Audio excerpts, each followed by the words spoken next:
Welcome to the Faith and Business Podcast. I'm your host, Elle Edwards, the Happiness Geek from the Faith and Business Playground, here with Bible-friendly brain gymnastics to help you be joyful for Jesus in 2019.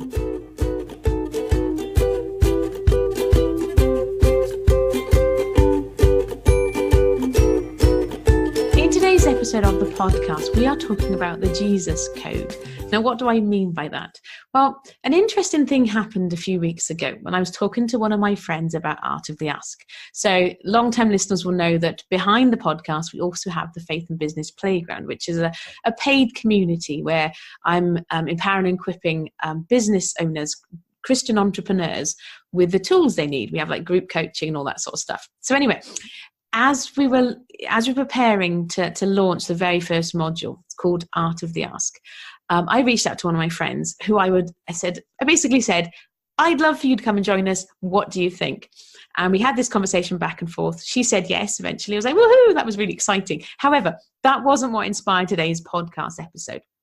She said something along the lines of waiting on some invoices from clients or something like that. You know, entrepreneurs will understand.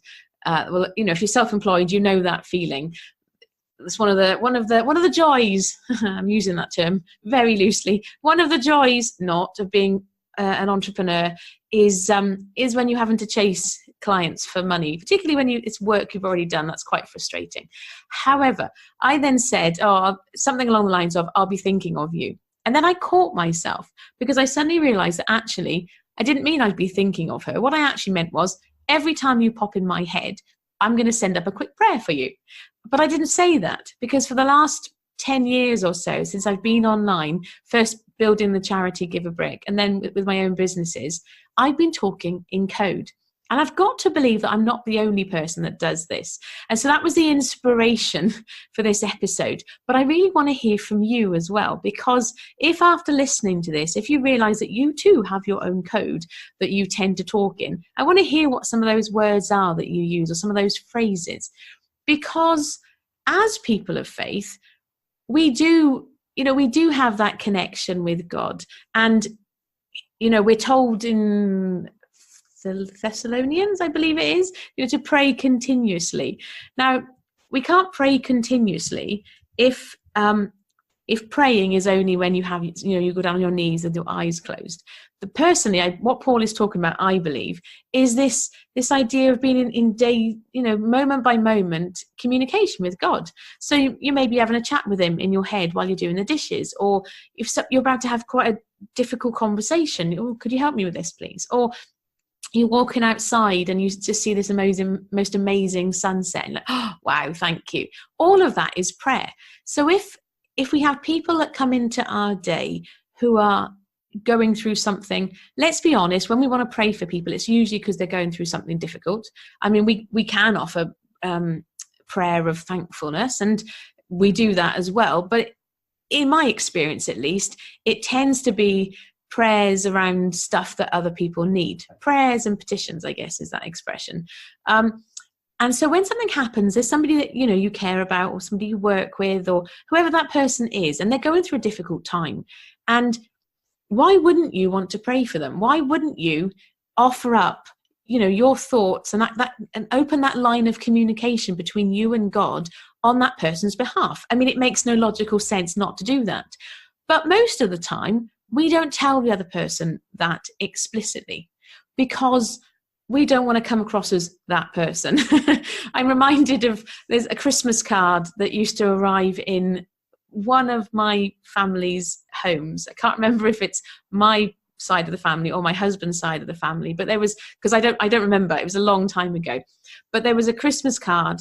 It must have been, this is how long ago it was. I think this person's now died. So, so I feel quite comfortable sharing this without hopefully getting myself into trouble. But a Christmas card would arrive and it would always be signed off, love and prayers, and the person's name. I don't even remember the person's name because that's how terrible this story is. And it becomes something of an inside joke because they always signed it off, love and prayers, love and prayers. And so sometimes the danger is if we say, I'll be praying for you. As Christians, let's be honest, we sometimes use prayer as an alternative to taking action. we sometimes use prayer almost like a get out of jail free card because it lets us off the hook from having to do anything.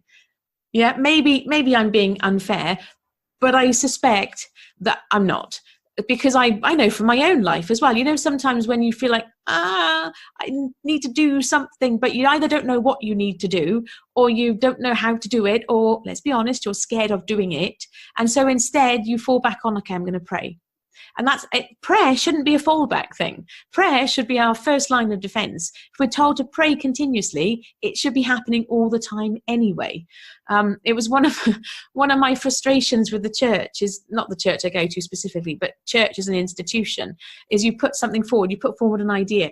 Okay, we'll pray about it. And that's fine, that's good. You know, we want to discern the will of God in stuff, particularly if it's a new venture or, something to do, some offering to put out into the community or whatever that thing is. Of course, we should completely envelop that thing in prayer.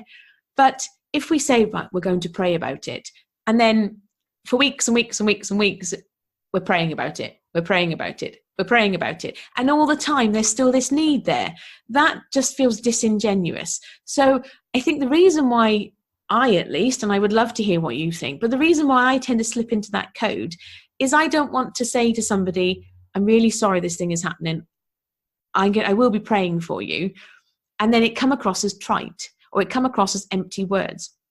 And the other part of it as well, of course, is wanting to be respectful, because you don't know where other people are at in their journey.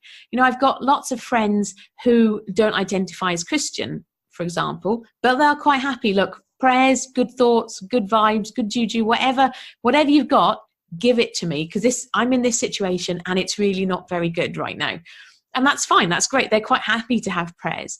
There are other people, if you tell them, if you were to tell them that you were praying for them, they wouldn't like it very much. That's not to say that you shouldn't pray for them. Of course you can and should, and I would encourage you to do so.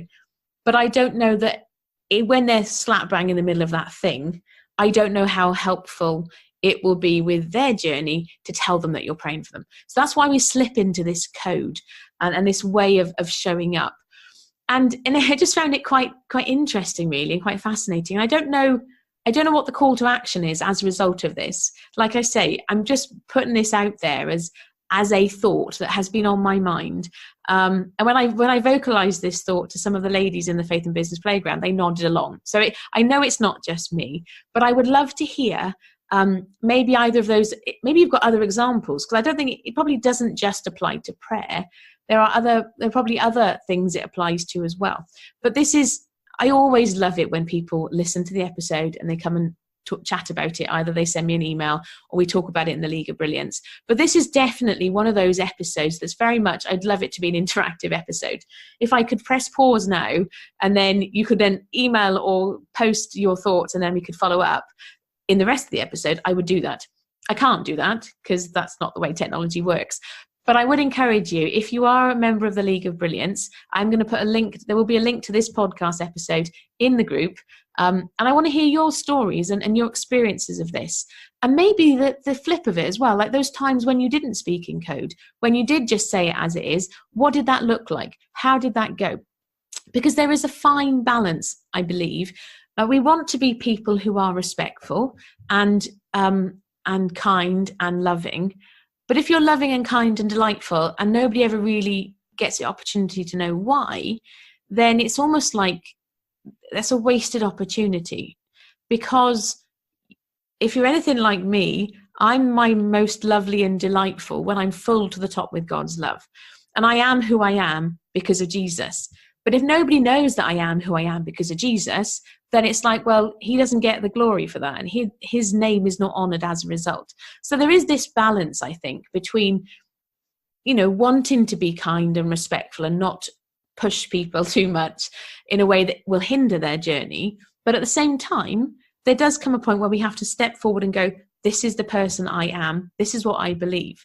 And so I'd love to hear your thoughts around this, any experiences that you've had, what that's looked like for you within the context of your day-to-day life. Come on over to faithandbusinessplayground.com. Join my free Facebook community, and together we can reclaim what it means to be Christian in 2019.